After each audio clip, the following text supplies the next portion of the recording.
Welcome to Night Reader, here to help you leave the worries of the world behind and slip into deep sleep. Please subscribe, share, and let Night Reader know if you have requests for great public domain literature.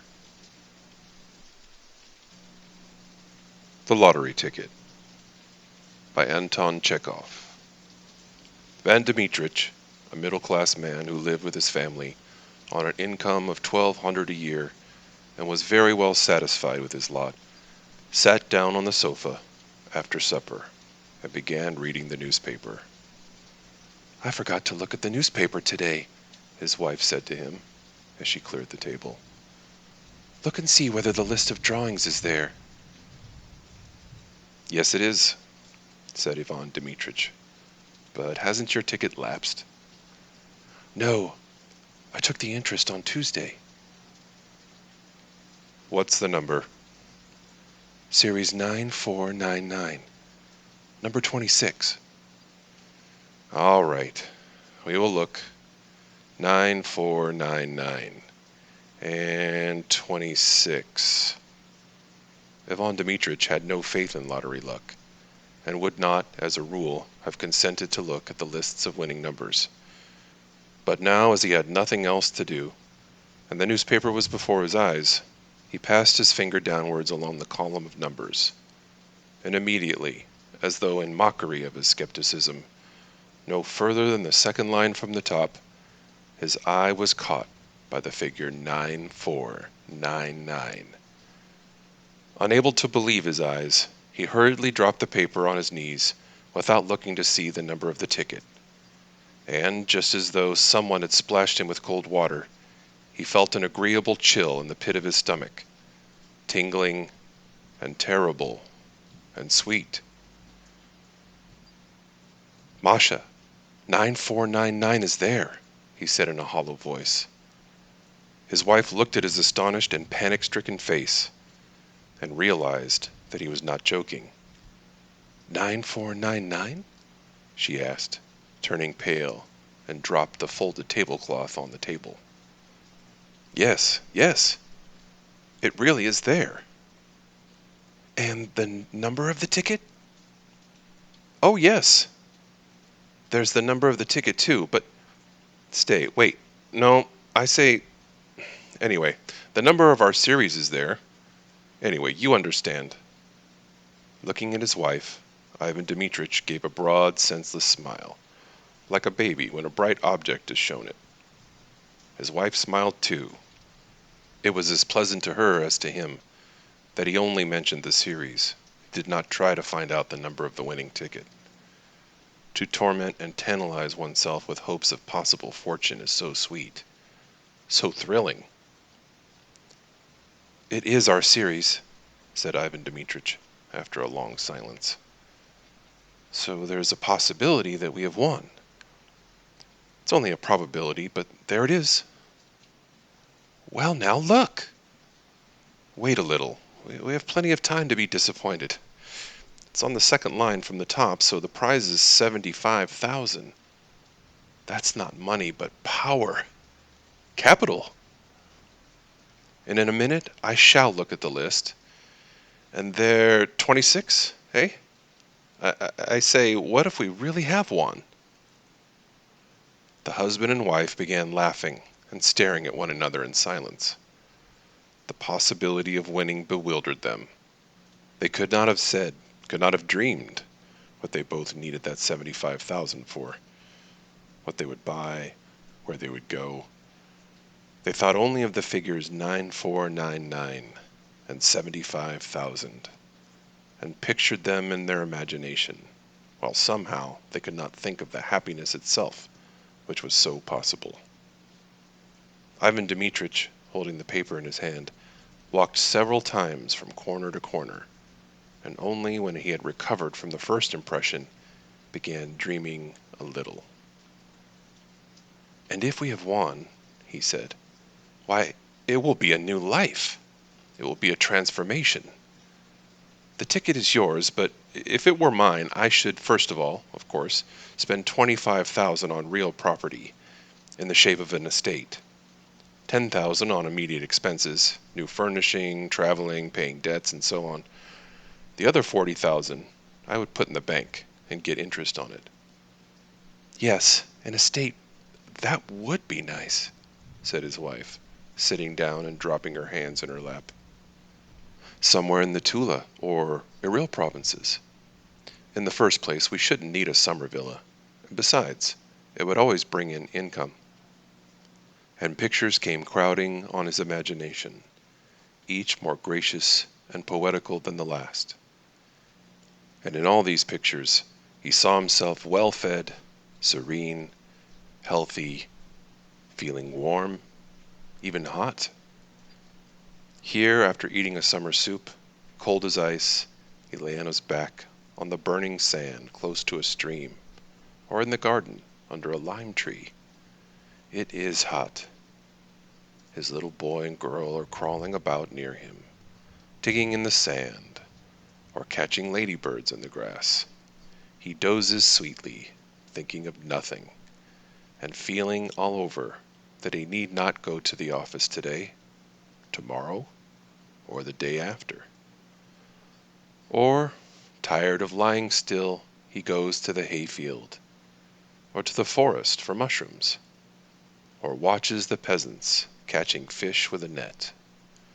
When the sun sets, he takes a towel and soap and saunters to the bathing shed, where he undresses at his leisure, slowly rubs his bare chest with his hands, and goes into the water. And in the water, near the opaque soapy circles, little fish flit to and fro, and green water weeds nod their heads.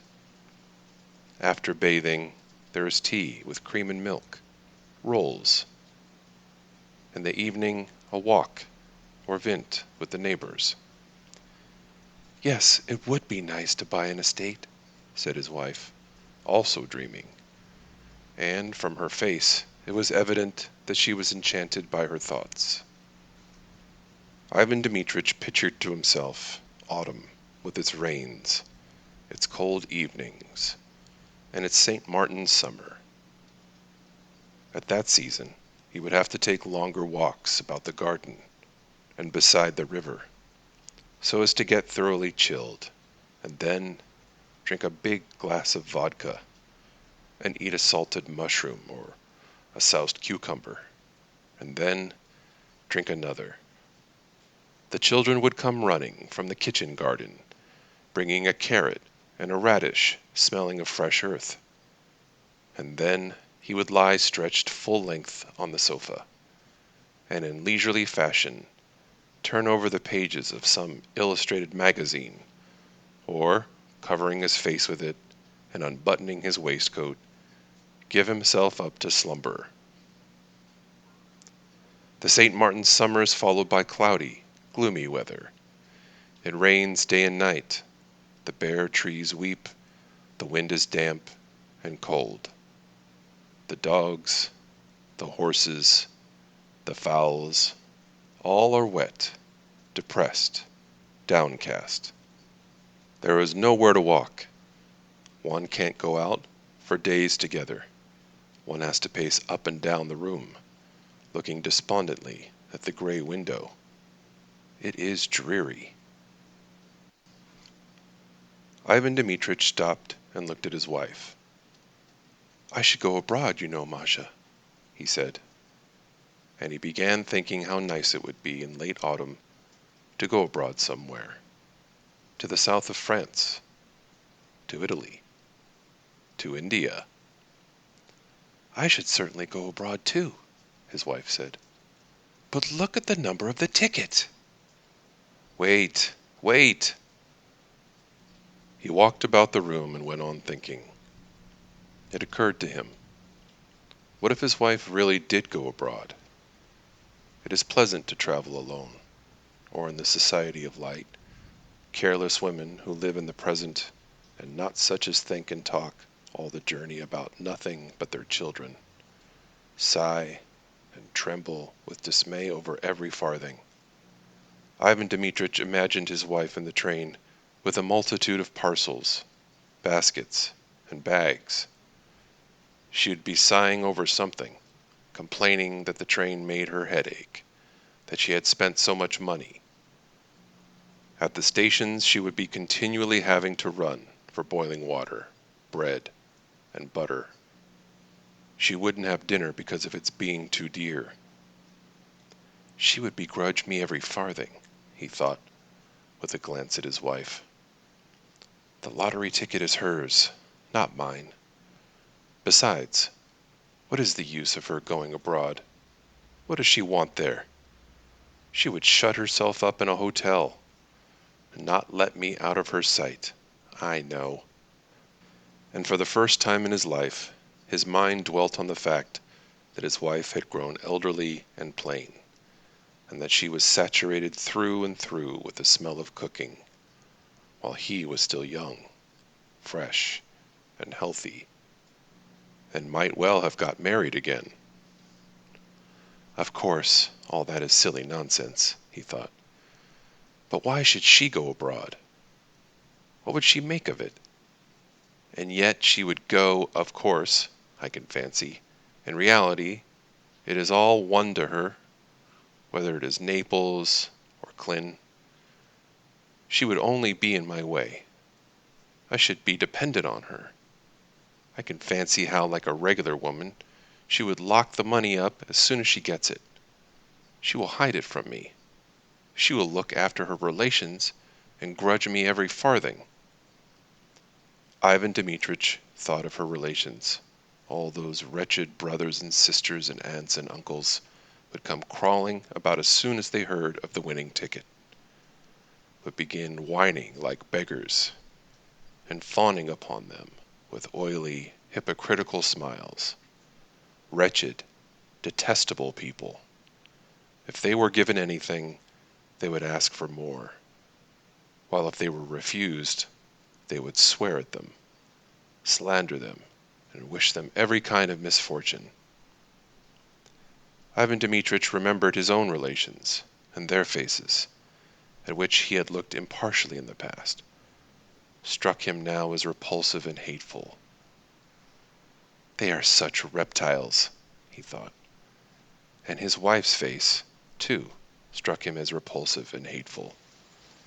Anger surged up in his heart against her, and he thought malignantly, she knows nothing about money, and so she is stingy. If she won, she would give me 100 rubles, and put the rest away under lock and key. And he looked at his wife, not with a smile now, but with hatred. She glanced at him too, and also with hatred and anger. She had had her own daydreams, her own plans, her own reflections. She understood perfectly well what her husband's dreams were. She knew who would be the first to try and grab her winnings. It's very nice making daydreams at other people's expense, is what her eyes expressed. No, don't you dare. Her husband understood her look. Hatred began stirring again in his breast, and in order to annoy his wife, he glanced quickly, to spite her, at the 4th page on the newspaper, and read out triumphantly, Series 9499, number 46, not 26. Hatred and hope both disappeared at once, and it began immediately to seem to Ivan Dmitritch and his wife that their rooms were dark and small and low-pitched, that the supper they had been eating was not doing them good, but lying heavy on their stomachs, that the evenings were long and wearisome. What the devil's the meaning of it? Said Ivan Dmitritch, beginning to be ill-humored. Wherever one steps, there are bits of paper under one's feet, crumbs, husks. The rooms are never swept. One is simply forced to go out. Damnation, take my soul entirely. I shall go and hang myself on the first aspen tree.